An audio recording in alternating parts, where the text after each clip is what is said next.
Bienvenido a la sección Preguntas acerca de doctrina, del Ministerio de Apologética e Investigación Cristiana, MIAPIC.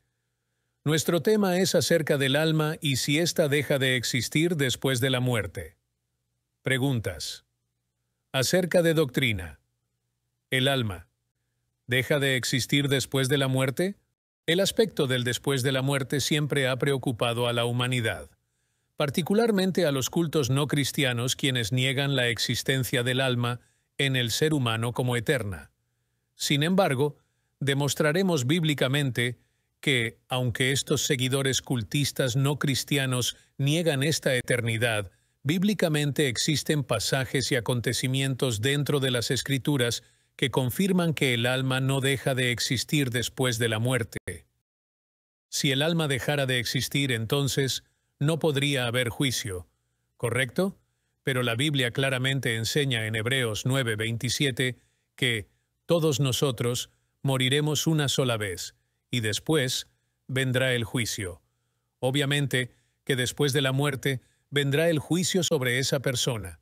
Pero si el alma deja de existir, ¿cómo podría Dios juzgar a esa persona y enviarla posteriormente al lago de fuego? Apocalipsis 20, versículos del 11 al 15 en la traducción en lenguaje actual, registra: Entonces vi un gran trono blanco, y al que estaba sentado en él, y en su presencia desaparecieron la tierra y el cielo, y nadie volvió a verlos. Y vi que todos los que habían muerto, tanto los humildes como los poderosos, estaban de pie delante del trono, y fueron abiertos los libros donde está escrito todo lo que cada uno hizo. También se abrió el libro donde están escritos los nombres de todos los que vivirán con Dios para siempre. Los muertos fueron juzgados de acuerdo con lo que habían hecho y con lo que decían los libros.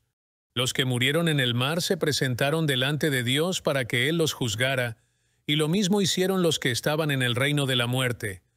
Todos los muertos fueron juzgados de acuerdo con lo que habían hecho. Luego, la muerte y el reino de la muerte fueron lanzados al lago de fuego.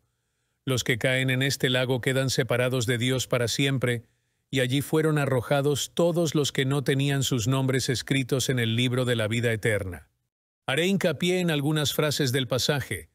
El versículo 12 claramente afirma que todos los que habían muerto estaban de pie delante del trono. Se nota la existencia de dos libros. Uno, donde está escrito todo lo que cada uno hizo, y un segundo libro donde están escritos los nombres de todos los que vivirán con Dios para siempre. Si usted lee en otras traducciones, notará que existe una gran diferencia entre los libros y otro libro, como la Nueva Biblia de las Américas. Uno de estos libros es donde están escritos los nombres de aquellos que viviremos para siempre y los que serán arrojados al lago de fuego, los que no tenían sus nombres escritos en el libro de la vida eterna. Para que Dios pueda juzgar a alguien que murió negando al Hijo, no puede haberlo destruido. Porque entonces no sería juzgado y menos condenado. Quienes sean condenados eternamente a este lugar no serán destruidos tampoco. La Biblia nos enseña claramente en el Nuevo Pacto que continuamos nuestra existencia aún después de la muerte. Antes de repasar las Escrituras que afirman la existencia del alma después de la muerte, aquellos que afirman el sueño del alma a menudo se refieren al viejo pacto sacando su doctrina solo de este pacto, pero esto es totalmente falso. De hecho, en el viejo pacto hay un pasaje muy interesante que describe una escena en el Seol. En Isaías 14, y refiriéndose al rey de Babilonia, el profeta describe la siguiente escena, la cual no es alegórica, es real. En el reino de la muerte hay un gran alboroto. Los muertos han despertado y salen a recibir al rey de Babilonia. Todos los reyes que allí están se levantan de sus tronos y salen a su encuentro.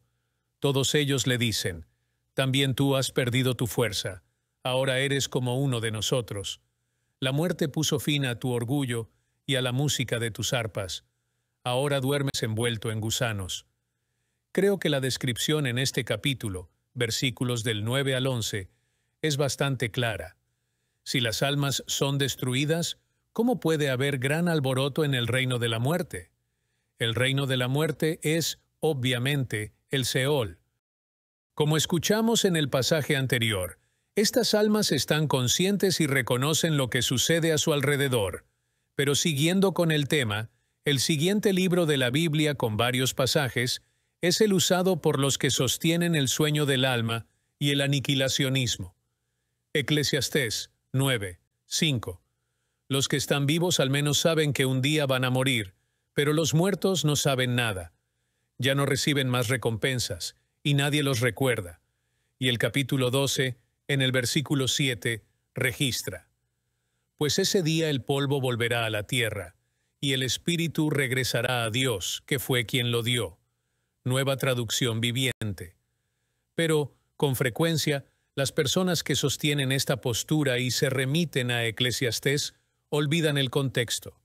Capítulo 1, versículos del 1 al 3 de Eclesiastés dice así: palabras del predicador, hijo de David, rey en Jerusalén. Vanidad de vanidades, dice el predicador. Vanidad de vanidades, todo es vanidad. ¿Qué provecho recibe el hombre de todo el trabajo con que se afana bajo el sol? Observe que está escribiendo sobre cosas desde una perspectiva humana, de lo que está bajo el sol. No está dando declaraciones doctrinales sobre la vida después de la muerte. Desde la perspectiva humana, cuando mueres, los muertos no saben nada en que el espíritu vuelve a Dios que lo dio. Pero ninguna de estas afirmaciones significa que el alma deje de existir. Lo que afirmarán los partidarios del sueño del alma. Dirán que la frase «los muertos no saben nada» significa que no existen. Pero de nuevo, esto está escrito desde la perspectiva de la gente en la tierra. Además, no interpretamos el nuevo pacto a la luz del viejo. Es el nuevo pacto el que interpreta el viejo pacto. Por eso nos fijamos en lo que dice la palabra de Dios en su totalidad. Mateo 17, versículos del 1 al 8, registra lo que se conoce como la transfiguración del Señor. Leamos los primeros 4 versículos. 6 días después, Jesús tomó con él a Pedro, a Jacobo y a Juan su hermano, y los llevó aparte a un monte alto. Delante de ellos se transfiguró, y su rostro resplandeció como el sol, y sus vestiduras se volvieron blancas como la luz. En esto se les aparecieron Moisés y Elías hablando con él. Entonces Pedro dijo a Jesús: Señor, bueno es que estemos aquí. Si quieres, haré aquí 3 enramadas, una para ti, otra para Moisés y otra para Elías. Continuando con el capítulo, leamos los versículos del 5 al 8. Mientras estaba aún hablando, una nube luminosa los cubrió, y una voz salió de la nube diciendo: Este es mi Hijo amado en quien yo estoy complacido. Óiganlo a él. Cuando los discípulos oyeron esto, cayeron sobre sus rostros y tuvieron gran temor. Entonces Jesús se les acercó, y tocándolos dijo: Levántense y no teman. Y cuando alzaron sus ojos no vieron a nadie, sino a Jesús solo. Como afirmamos, el pasaje habla de la transfiguración. Lo que es importante notar es que Moisés y Elías estaban ambos vivos, aun cuando el mundo los consideraba muertos. En otras palabras, no estaban todavía en sus cuerpos resucitados, porque la resurrección general aún no ha sucedido. Por lo tanto, podemos ver claramente que, aún después de la muerte, hay 2 personas vivas que no están en sus cuerpos físicos. Leamos ahora la parábola de Lázaro y el rico en Lucas 16, versículos del 19 al 31. Primera parte, versículos del 19 al 23. Había cierto hombre rico que se vestía de púrpura y lino fino, celebrando cada día fiestas con esplendidez. Y un pobre llamado Lázaro, que se tiraba en el suelo a su puerta cubierto de llagas, ansiaba saciarse de las migajas que caían de la mesa del rico. Además, hasta los perros venían y le lamían las llagas. Sucedió que murió el pobre y fue llevado por los ángeles al seno de Abraham. Y murió también el rico y fue sepultado. En el Hades el rico alzó sus ojos, estando en tormentos, y vio a Abraham a lo lejos y a Lázaro en su seno. Versículos del 24 al 26, y gritando dijo, Padre Abraham, ten misericordia de mí, y envía a Lázaro para que moje la punta de su dedo en agua y refresque mi lengua, pues estoy en agonía en esta llama.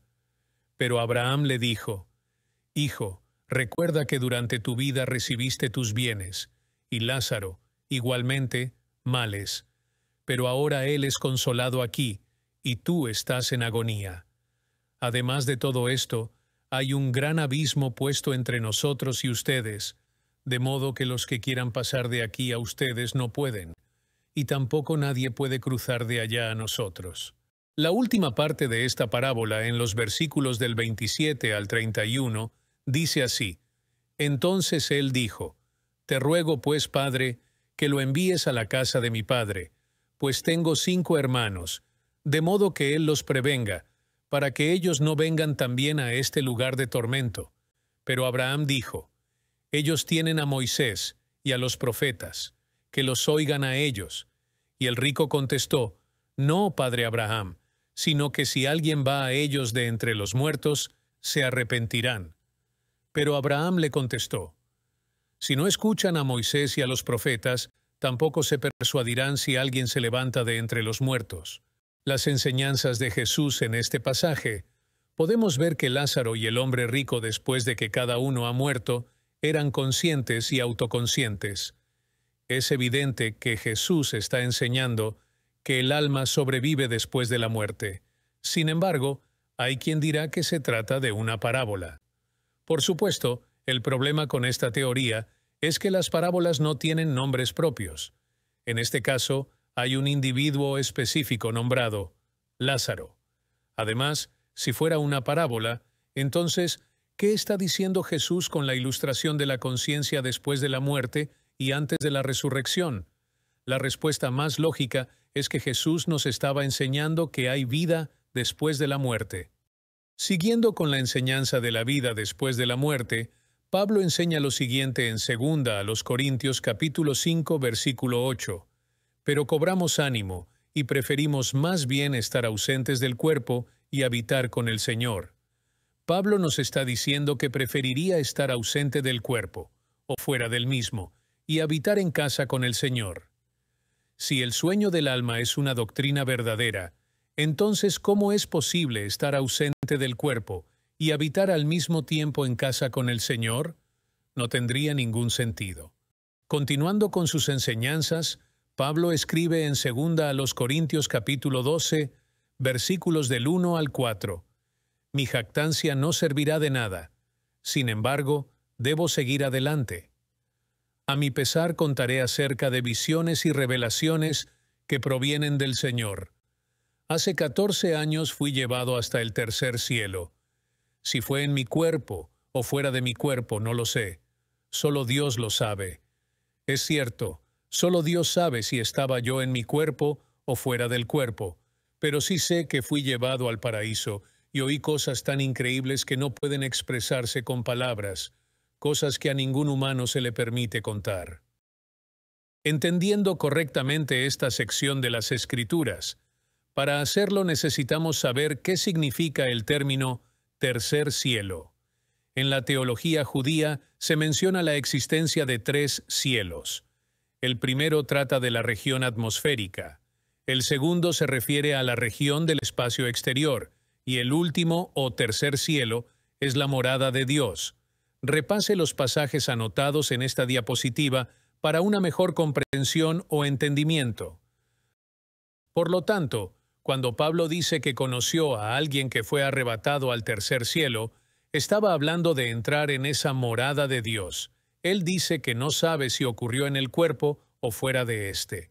Si el sueño del alma es una doctrina verdadera, no se podría decir que esa persona que está fuera de su cuerpo, que no había muerto, también estaba con Dios al mismo tiempo. Simplemente no tendría sentido. Por lo tanto, el cese de la conciencia del alma después de la muerte física no es una doctrina enseñada en las Escrituras.